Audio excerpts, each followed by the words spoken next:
G'day everyone, welcome to the Dispensary. My name's Nick Yim, a GP in Hervey Bay. And my name's Mark McMurtrie, I'm a pharmacist, and we both own a clinic and a pharmacy in Hervey Bay, Queensland, Australia. And we thought we'd video what we talk about when we get together and over a few drinks or when we go fishing together, because we thought it'd be interesting to get the word out there and get some feedback from our colleagues. And so I guess full disclosure, all these thoughts are our own personal opinions. But moving on from that, what is our plan for this dispensary? Well, I think the dispensary, we decided we should probably record maybe weekly our just general discussion and thoughts on hot topics for the week, and maybe if there's a product we can review, and even keep everyone up to date with current topics and current changes in the industry, like even if there's a shortage of medicine, so we'll call that the finger on the pulse. Just sort of a weekly catch up for everybody that we usually do anyway, and we'll just record it and put it up there for people to comment on. But I think the key thing is this is a bit of fun. Hopefully we can get information out there, and if there's anything that you want to know, please write in the comments or send us a bit of an email. Most of you have my contacts or Mark's contacts as well, so let us know what you want. But to move on for tonight's episode, I guess our big topic is alcohol consumption. Okay, that's one big thing. We're going to talk about a bit about management strategies, both non-pharmacological and pharmacological. We're going to review a few products, including a bottle of wine, and finally we'll wrap it up with a bit of a finger on the pulse, so a few rapid things. Yep, sounds good. It's so fitting because November, it highlights Movember, so men's health awareness. And one of the hard-hitting topics at the moment, which I think really needs to be spoken about more, is alcohol consumption. Because really, I don't think we really put enough emphasis on addressing that. And I think even in the community, can be addressed better. So let's chat about that, hey? Yeah, absolutely. So I guess one big difficulty is you're part of the brew club, Mark, locally in Hervey Bay. And, but one thing is, as a GP, I've had quite a bit of difficulty explaining the concept of a standard drink. So what is it? Is it a glass of wine? Is it a shot? Is it all these type of things incorporated? Well, that's the trouble. I mean, even when you go to the pub, there's the Australian lingo. If you have some overseas doctors come and ask for a history, like we can say, well, we have a schooner a night, or a pint, or a pot, or is a heavy or middy or a stubby, these little colloquialisms really make it hard to gauge a customer's or a patient's consumption. Yeah, definitely. And to move on from that, you've got what else have we got? We got, you're talking about tallies. We got that's it. Yeah, you might have a pony, and you might have a slab, and it's something where I know I was doing a bit of an education session. Is someone might come in and say, I'll have 2 tallies a night, and combine that with maybe a bit of a chaser. What does that mean? Okay, all right. And that's the tough thing. So I mean, we could really test that, I suppose, if we want to pour a drink. Yeah, why don't we pour? Like, I enjoy a glass of red. Yeah, well, let's have a red tonight. And how about you pour me a glass? What do you think a glass is? Okay. And that's what everyone would say. I have a glass of red. Right, you pour that, and I'll figure out what a standard drink is, and we can compare. Huh? All right, let's pour this. Let's have a look. What are we drinking tonight? We're drinking a Penfolds 128, and we'll later review this glass of red. But let's pour your glass, Mark? Sounds good. Tell me when to stop. All right, that would probably be a glass for me. Oh, that's a glass for you? Okay. Yeah, that's my glass. Yep. All right. So if I said I was going to drink a glass of wine, that would be it. All right. Now, if you were going to have a standard drink, what's a standard? I mean, so that's 10 grams of alcohol. How do you know what that is? Yeah. And it's different between wines, because I mean the Penfolds is that's 14.5%, so reds are slightly higher, than whites. And then even if you drink a beer, that's low again, so 4, maybe 5%. So, I mean, the bottle does tell you there's 8.6 standards in the bottle. Right. But how much of this bottle have you just poured me? Oh, that's exactly. A good amount. Yeah. Well, you don't know. So it's, I mean, is that an eighth? You don't know. I've actually calculated it. So 10 grams of alcohol from this works out to be about 86 mil. 86 mils. 86 mil. That's right? a bit pedantic, isn't it, Mark? Well, I mean, doesn't everyone bring their measuring cup to the pub? You know, you go out for a nice, nice meal. Okay. So this is a third of a cup, which is 83 mil. So let's do a third and a tad. Sorry if I pour this all over your carpet. This is interesting. Let's compare a standard. All right. That looks right. Here, hold that for a sec. all right. Cheers. I'm pretty good at spilling stuff, but we'll see how this goes. Oh, Have a look at that. I reckon. Let's just show the viewers. I reckon. Oh, got my hand in the way. That's a standard in that one. So I reckon in my glass I'd have close to 2 standards. Probably more. Maybe more. Even close to maybe 3 standards. Yep. So a glass of wine is what? That's way more than a standard drink. Interesting. That's. I think hopefully that's a good visual perception of how much a standard drink is. Okay. But I guess moving on, what are some issues that you can identify with, Mark? With alcoholism, I think. Well, I mean, in the community setting, I don't think pharmacists are really used to their potential to address this. So if I was to identify issues with the drinking, like there's that Australian culture of, well, let's just have a drink, and there's really not, unless you're a designated driver, there's not really anyone counting their drinks. They drink until they relax and they get drunk, right? So we tend to overdo it. I think that's the biggest issue here. Yeah, and I think the Australian guidelines for drinking, it often keeps getting updated. And Right. the recommendations at the moment is a maximum of, I guess, 2 standard drinks for both men and women. I thought it was 1 standard for women. Yeah, so it's something's always keeps changing, keeps getting updated. And for the binge drinkers out there, the recommendation is no more than 4 standard drinks in one setting. So that's something where theoretically, if I mean, I've almost hit that in one glass. Exactly. Yeah. So that would be classified as binge drinking.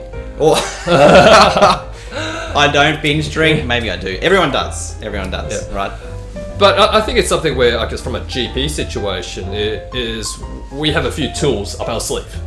Yeah. And it's something where we try to assess people who might be drinking at dangerous levels. Well, that's what I've always wondered. So, I mean, behind the closed doors in a consult, how would you find if this is something that really needs to be addressed? That's a really good question, and it's something where, as you say, it's not many people are aware of what we do behind a closed door.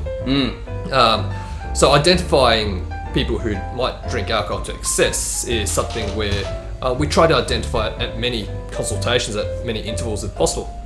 And there's many methods to go about this, and there's often a textbook method that I often teach my medical students and also junior doctors, because there's a nice little mnemonic, and it's called CAGE.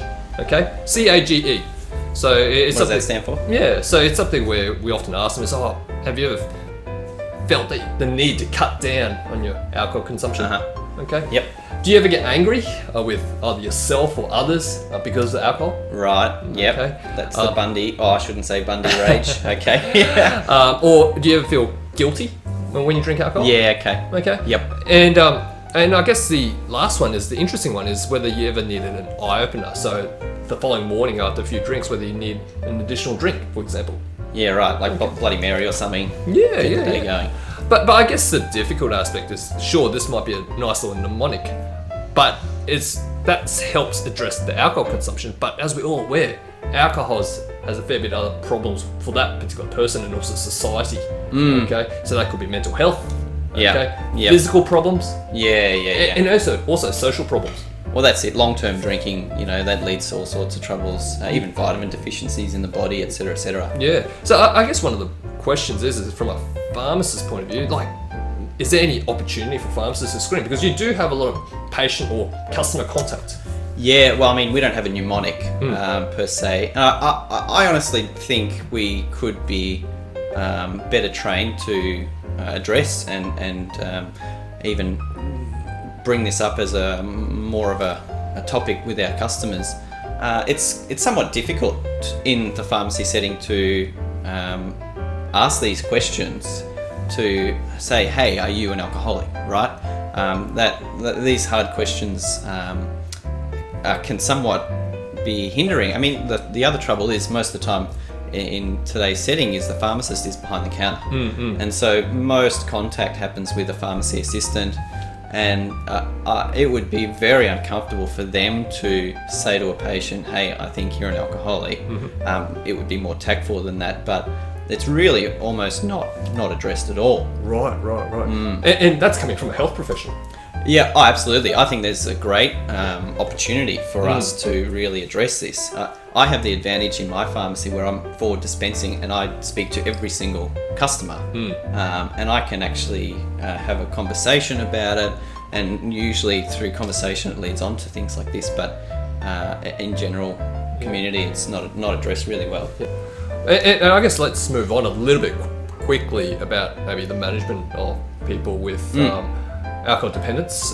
We're not going to talk about alcohol withdrawal, so we're not going to talk about diazepam or anything like that tonight. But I guess the other element is how do we manage people with alcohol dependence? Because as I alluded to before, excess alcohol does affect people from a physical health perspective, psychological health, and also from a social aspect as well. And it's not just about drugs. I like to think that for the management of my patients, it's definitely a big team approach. That includes friends and family, psychologists, allied health, and also pharmacists, because I think they all play a big key role at assisting that patient to abstain from alcohol. But I think one of the key aspects is also addressing why did this person become dependent on alcohol. Yeah, I agree. I think it's more of a mental game than a chemical game. Do they need something to fix that? Because at the end of the day, if they're not ready to even admit that they've got an alcohol problem, then they won't be ready to follow a treatment. Yeah. So if you saw a warning sign from that history, what would you treat them with? Yeah, and that's a really good question. Obviously, we've got the non-pharmacological treatments that I was just talking about briefly. But for the viewers, especially some of the junior doctors out there, and I think it might be an opportunity maybe to provide a bit of a crash course maybe in the pharmacological management of alcohol dependence, because there's a few drugs that we often don't prescribe. And I guess the first question to you is, as a pharmacist, do you see many of these scripts coming through to you? Well, the interesting thing is, considering this is probably one of the biggest addictions or overconsumptions, and we have a medical chemical treatment, I'm not seeing anywhere near the script numbers you would expect, right? So I see a dribble of probably the main 3 or 4 that are out there. So maybe I'll just run you through what we've got. One of the most common, which you can't even get at the moment, is Zyban. So we're trying to use brand name. So I'll beep that out. Bupropion. Unfortunately, you can't even get it at the moment. So at the moment, we've got things like disulfiram. That's actually acetaldehyde dehydrogenase antagonist. Right. So that'll actually sit in that enzyme so that acetaldehyde can't be broken down. Well, let me go back to the beginning. If you drink alcohol dehydrogenase turns that into acetaldehyde, and then it gets turned into acetic acid. Right. So that acetaldehyde is actually what gives you the hangover. So you get the facial flushing, headaches, heart racing, and things like that. And so ultimately, when they take this medicine 3 times a day, might I add, that excess acetaldehyde in the body gives them that really side effect of the hangover, and so they get this yuck feeling before they really get any relaxation out of alcohol. So what happens if a person is about to have a big night? Could they not take it? Oh, absolutely. So it's such a short-acting medicine that, I mean, even though you've prescribed it, who's to say that they're actually going to take it if they're going to continue with their habit? Right. So that's the hard part about this. It really has to be treated from the head down first. Okay. So how about anything else? Because I believe there's a fair few other agents that's available as well. Yeah. So one of the newer ones out, which actually, by the way, everyone should know is PBS listed. Okay. Is naltrexone. So we all probably know that as being an opioid receptor antagonist, but in recent studies we're finding out that it actually helps with alcohol abstinence. Okay. Yeah, interesting. Yeah. So it's on the PBS, prescribe it. Well, I think there's one other acamprosate. Okay, right. Okay. Yeah. I guess the key thing with naltrexone is make sure that if your patients are on that medication is let, I guess, people know if they have it in an emergency department, because I guess, as you mentioned, it is an antagonist. That's right. For opiates. Yeah, correct. I mean, it's not suitable for everyone, especially with chronic pain and they're on opioid treatments. It's not suitable. Okay, excellent. It would be great for the viewers to let us know what your techniques are, because personally as a GP, I haven't actually found the best technique. There's a few things that I use in my repertoire to try and assist my patients to abstain from alcohol, but I haven't found that magic formula yet, and I'll be keen to hear what your thoughts are. Absolutely. And pharmacists, if there's anyone actually approaching patients, how do you do it? Leave a comment below. We can all learn from this. Yeah. Well, we might just do a bit of a segue out a little bit, and Sure. And it's something where I was actually in a pharmacy over the weekend. Oh, right. Right, Yeah. and I was walking down to multiple aisles, and I found a couple of products, and I thought I might show them to you to see what your thoughts Okay, are. let's have so a I look. might pull them out. So there's a couple of products here for the viewers. It's something called Hydrodol. Yeah, Okay. probably all heard of that one. Might show that one there. Yeah. And, Yep. Recovertrol. Okay. Yep. Recoverthol. Okay. Oh, Recovertrol. Sorry. So, I mean, these are ultimately almost the same thing. These are what we tout as hangover cures. But do they really cure a hangover? Well, let's look at what's in them. So they've got mostly similar ingredients. They've got multivitamin. It's almost like a Barocca in a tablet or liquid version. This one has milk thistle. Again, no evidence for its use in alcohol. And this one, they say that it contains precursors for the production of alcohol dehydrogenase enzyme. Does it work? Well, I've given it a red hot crack. I mean, I tried them at the pharmacy conference. I think it was alright then, and I've tried it since, and maybe I was mixing my drinks, but I've had mixed reviews from it. Right, but based on, like, I guess if we talk about evidence, let's talk about evidence-based. Evidence-wise, based treatments. Yeah. What you're telling me, it's a vitamin. Pretty much. I haven't seen great evidence to support the use of it. Yeah. And at the end of the day, this is, like I'm saying, it's supporting drinking. Yeah. Like, are we actually solving a problem here, or are we supporting it? Yeah. And so what are we saying? As like personally, as a GP, I look at this, and as you say, we are encouraging people. Like, we don't want people to have a hangover, so we're encouraging people to drink more than 4 cent drinks. Yeah, exactly. Yeah. So this might be potentially, though, for pharmacists, maybe if people are bringing this to the front counter, could this be an opportunity for example? Hey, Oh, absolutely. That's a huge opportunity. So this could be, I mean, ultimately be great if it was behind the counter. So there is a guaranteed interaction with a trained professional to address it and give the patient an opportunity to have an intervention to referral. So yeah, absolutely. It's an untapped market. Yeah, but I guess the product on its own, why do pharmacists sell it? Well, at the end of the day, I mean, we're trying to help cure a hangover, right? Okay, yep. And so there'll always be people drinking, and the hangover's the worst part of it. Sure. So that's why we've got it here. But I guess we're reviewing a few products, so over as this product, what are we going to review it as? Is it a product that's something that's going to be work, or is it rubbish? What do we think? Oh, is it good or bad? I honestly, I don't support it. I think it's a bad product because we're supporting alcohol drinking. Yeah, so I agree. I think it's a bit of a product that probably shouldn't be actively there. So we're going to say big thumbs down. Thumbs down. So we're going to get rid of that. We're going to chuck that out. Okay, it's I'll probably still use it. Yeah, but it's a crap product of the week. So gone. Crap product of the week. Okay, excellent. What's next on our schedule?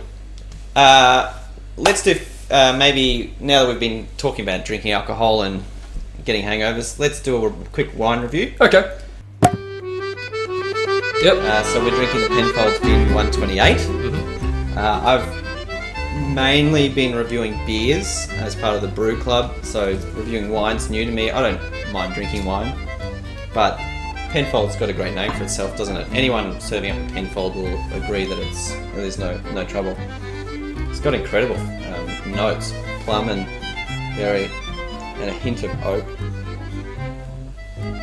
And I'm drinking my one standard drink here that Mark's kindly poured. So recap, Penfolds 128, it's a 2014 Shiraz. Yep, that's definitely a Shiraz. It's, it's, for me, that's perfect. It's got a medium body. It's not overly empowering, and there's a nice fruity overtones with an oak backbone to it. I mean, I could enjoy that with a steak every night of the week.